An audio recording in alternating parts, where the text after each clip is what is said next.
Hallo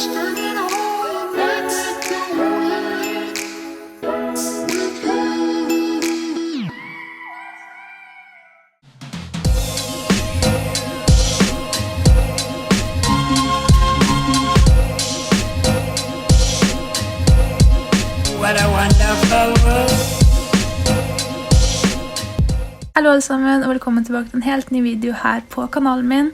Hvis du ikke har hørt meg før, så heter jeg Tuva, og i dagens video har jeg tenkt å vise dere hvordan jeg lager september-setupet mitt i bullet journalen min. Jeg har forresten også en Instagram-bruker hvor jeg legger ut bilder fra bullet journalen min, så hvis du har lyst til å følge med på det, så hadde jeg tatt veldig stor pris på det om du gikk inn og fulgte meg der. Før jeg starter med selve setupet, så har jeg tenkt å vise dere hvilke produkter jeg kommer til å bruke i løpet av denne videoen. Som dere ser, så bruker jeg mange Tombow brush pens i dette setupet. I tillegg så bruker jeg mine Panduro brush pens, en lilla fargeblyant, en lineal, en 0,3 cm tjukk tusj fra Stettler, og en hvit penn fra Sigma. Jeg kommer også til å bruke litt metallisk akvarellmaling fra Van Gogh på noen av sidene mine, i tillegg til en turkis zebra midliner. Det aller første jeg skal gjøre er å vise dere en flip-through av august-setupet mitt. Og som dere ser så klarte jeg ikke finne på noen goals for annet i denne måneden, så den boksen ble rett og slett tom. Det har også vært en ganske bra måned når det kommer til humøret mitt, som dere kanskje kan se. Men jeg har ikke vært så veldig flink når det kommer til å ikke spise godteri, så det må jeg skjerpe meg på.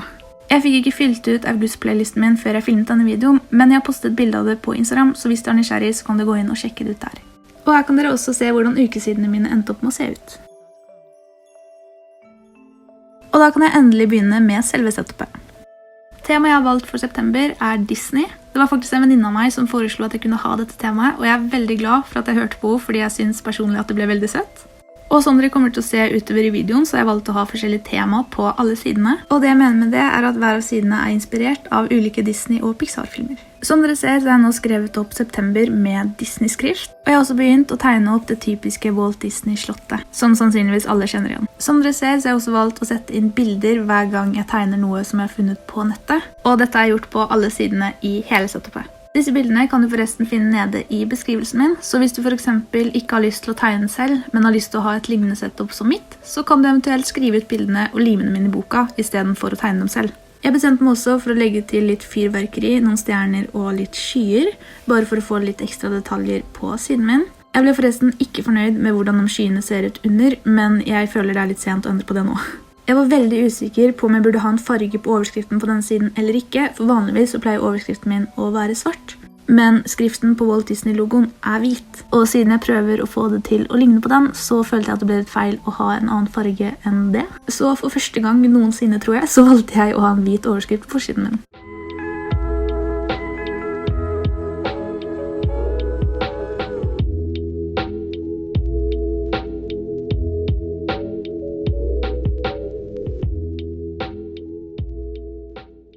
Og da vil jeg egentlig si meg ferdig med forsiden, som vil si at vi kan gå over på kalendersidene. Det temaet jeg har valgt å ha på disse sidene er To på rømmen. Grunnen til at jeg valgte akkurat denne filmen er fordi det er en av favorittfilmene mine fra Disney, og jeg tror helt ærlig at det har vært det helt siden første gang jeg så den. Men jeg valgte den også fordi at tårnet til Rapunzel fungerer veldig bra som en goalsbox. Som dere ser så har jeg nå skrevet opp september med Rapunzel-bokstaver, eller altså de bokstavene som de har brukt til å skrive To på rømmen på filmcoveret. Og jeg prøver også å få disse boksene i kalenderen til å ligne på lanternene fra filmen.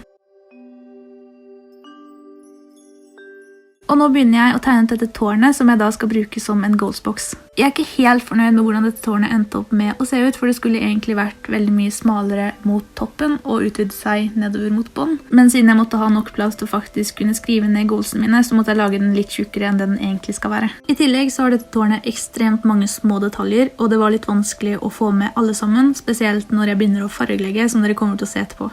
Det er også helt ærlig litt skummelt av disse referansebildene mine på siden her, for da ser dere veldig tydelig hvor mye feil jeg har gjort på de ulike tegningene. For altså, vanligvis hadde dere jo klart merke til det, fordi dere hadde ikke hatt noe å sammenligne med, så nå kan dere faktisk se om jeg gjør det riktig eller ikke. Og jeg føler at det gjør presset litt større for min del. Jeg vet ikke om det er veldig forståelig, men det jeg driver med nå er å tegne opp håret til Rapunzel, som på en måte beveger seg over siden, fordi som dere vet så har hun ekstremt langt hår.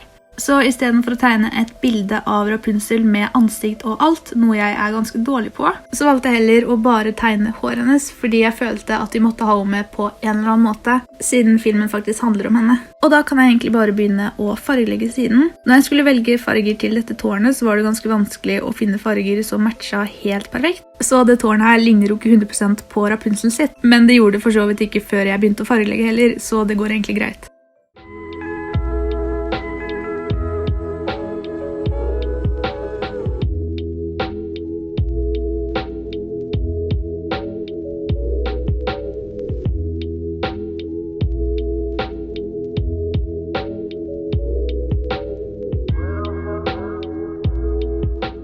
Det var også ekstremt vanskelig å finne riktig gulfarge til håret til Rapunzel, og jeg føler personlig at det ble alt for gult I forhold til hvordan det egentlig er. Men jeg kan ikke akkurat endre på det nå, så det får bare være sånn. Og som dere ser, så har jeg valgt å fylle ut dagene mine ved å fargelegge dem som lanternene fra filmen, sånn som jeg snakket om I stad.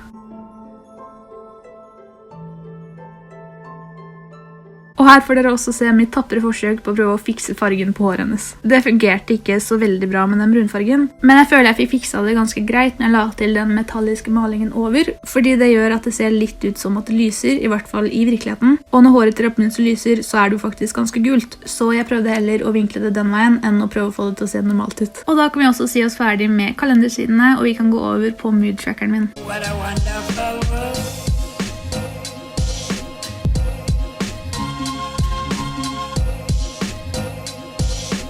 Temaet jeg har valgt for mood-trackeren min filmen Se opp. Jeg personlig har aldri hatt et sterkt forhold til denne filmen, men jeg synes de scenene på starten ekstremt søte, og jeg så noen som hadde lavet en mood-tracker ut av dette huset hans med alle ballongene på toppen. Så derfor valgte jeg å ha med denne filmen likevel, fordi jeg hadde lyst til å lage en lignende mood-tracker.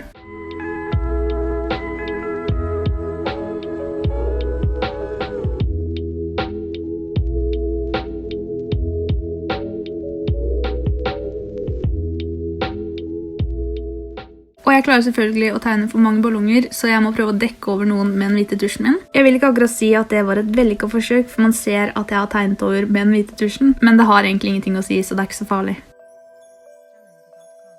Og som vanlig så har jeg tenkt å tracke moodene glad, trist, moody, sliten, trøtt og helt ok.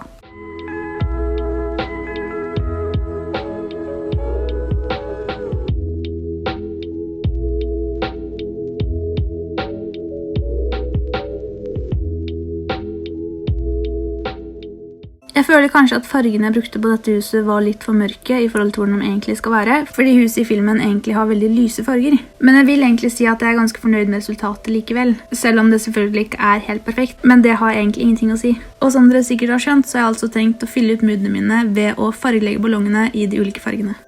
Her var jeg også litt usikker på hvilken farge jeg skulle ha på overskriften, fordi overskriften til Se opp jo faktisk hvit. Men jeg hadde ikke lyst til å ha 2 hvite overskrifter I setupet mitt, fordi jeg synes dette ganske kjedelig. Så derfor valgte jeg å fargelegge den lyseblå, selv om det egentlig ikke sånn det skal se ut. Og der kan vi vel egentlig si oss ferdig med mood-trackeren min, som vil si at vi kan gå over på habit-trackeren.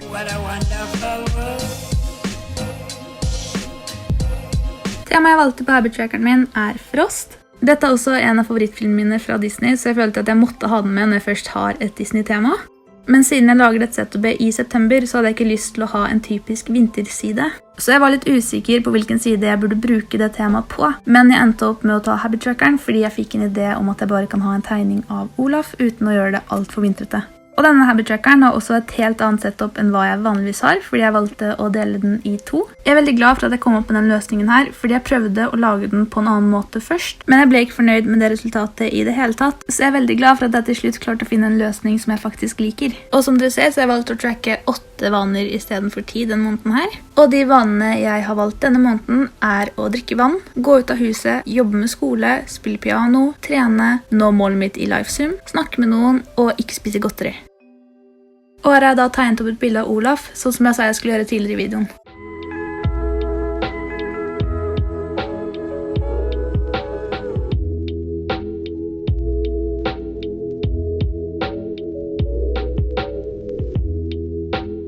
Og siden jeg valgte å dele habit-trackeren min i 2, så viser jeg hvilken farge jeg har tenkt å bruke på hvilken vane ved siden av begge boksene. Men jeg var dum nok til å ikke lage disse strekene like lange, og det irriterte meg litt, så jeg prøvde å fikse det med en hvite pennen min. Og da vil jeg egentlig si meg ferdig med habit-trackeren, og vi kan gå over på spillelistesidene.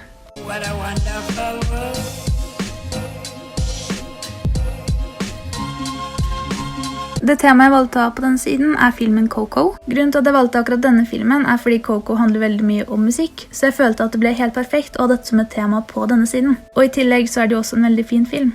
Som dere ser så har jeg prøvd å lage overskriften sånn som overskriften på Coco, men jeg var litt usikker på om jeg egentlig skulle ha blomster inni bokstavene i det hele tatt. Fordi på tittelen så har de jo bare blomster rundt rundingen i O-en, og jeg har ikke noe O i september. Men jeg prøvde likevel å lage en slags blomst inni andre bokstav. Og så valgte jeg også å skrive playlist over med Pixar-skrift, fordi Coco er en Disney-Pixar-film. Og som noen av dere kanskje husker, så er disse boksene altså 2,5 cm lange nedover og 6 cm lange bortover. Og for å få fram temaet mitt litt mer, så har jeg valgt å tegne opp dette mønstret i stedet for å lage en vanlig strek mellom der hvor jeg skal skrive sangnavnet og artisten.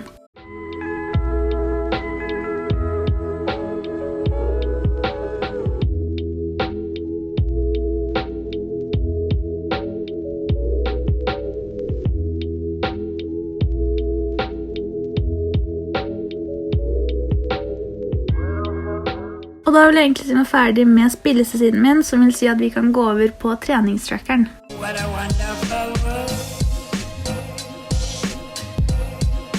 Temaet jeg har valgt for disse sidene er De utrolige.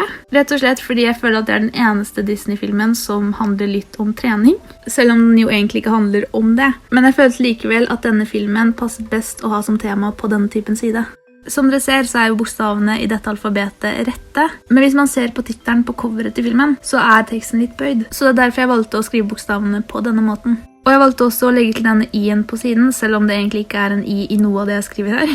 Men det gjorde jeg rett og slett for å få fram temaet litt bedre. Også denne måneden så har jeg valgt å bruke et av treningsprogrammene til Chloe Ting, og det programmet jeg har valgt å bruke nå er Hourglass-programmet hennes, og jeg har linket til dette nede i beskrivelsen, sånn som vanlig.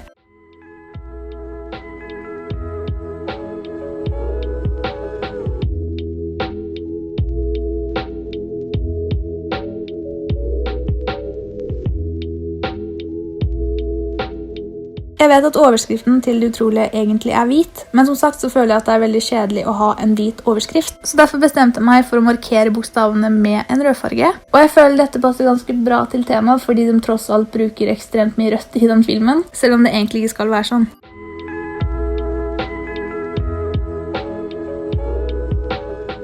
Og jeg fant også ut, etter å ha skrevet opp frivilligboksen, at det bare er én økt som er frivillig, så jeg hadde egentlig ikke trengt den. Men da kan vi vel egentlig si oss ferdig med treningstrackeren, som vil si at vi kan gå over på ukesidene.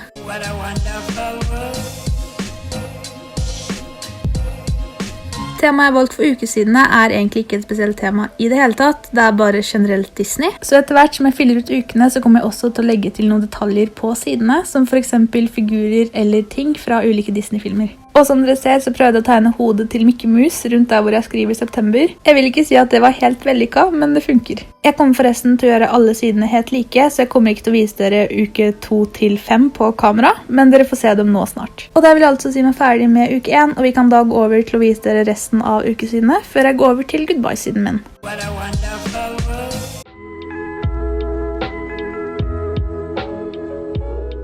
På goodbye-siden så har jeg rett og slett valgt å bare samle sammen alle temaene jeg har hatt i løpet av dette setupet. Så det jeg har gjort er altså å velge ut en karakter fra alle filmene, og så har jeg tegnet opp alle disse karakterene på denne siden. Og jeg vet at det ser ut som at jeg gjør alt dette på første forsøk når jeg filmer, men det tok veldig lang tid å tegne opp denne siden sånn som jeg ville ha den. Jeg har pustet ut tegningene ekstremt mange ganger, og jeg klarte det overhodet ikke på første forsøk. Så jeg føler det er litt viktig å nevne det, siden det ser veldig enkelt ut når jeg gjør det på kamera.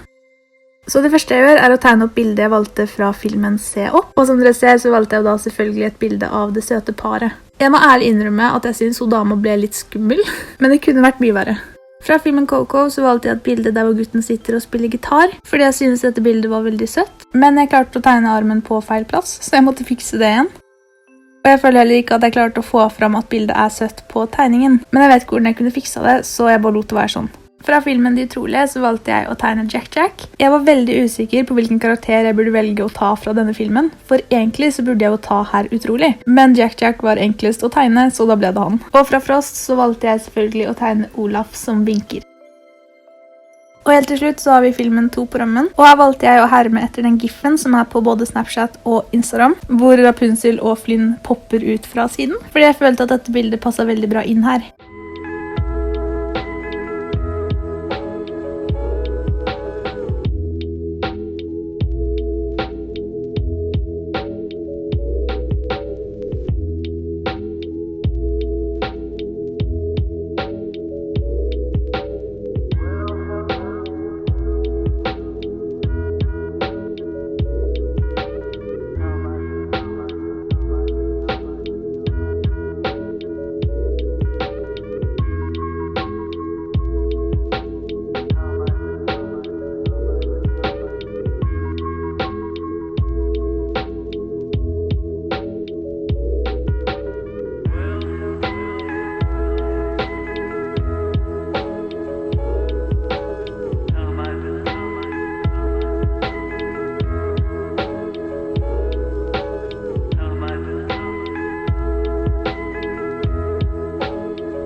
Jeg hadde egentlig tenkt at Disney-overskriften skulle være hvit, og Pixar-overskriften skulle være svart. Men jeg følte at Disney-skriften forsvant litt i bakgrunnen, så jeg bestemte meg til slutt for å farge begge to svart i stedet.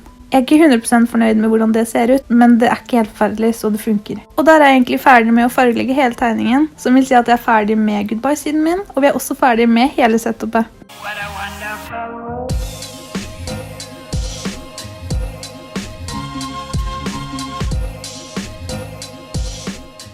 Tusen hjertelig takk for at akkurat du så på denne videoen. Det betyr ekstremt mye for meg, og jeg håper virkelig at du har lyst til å følge med videre.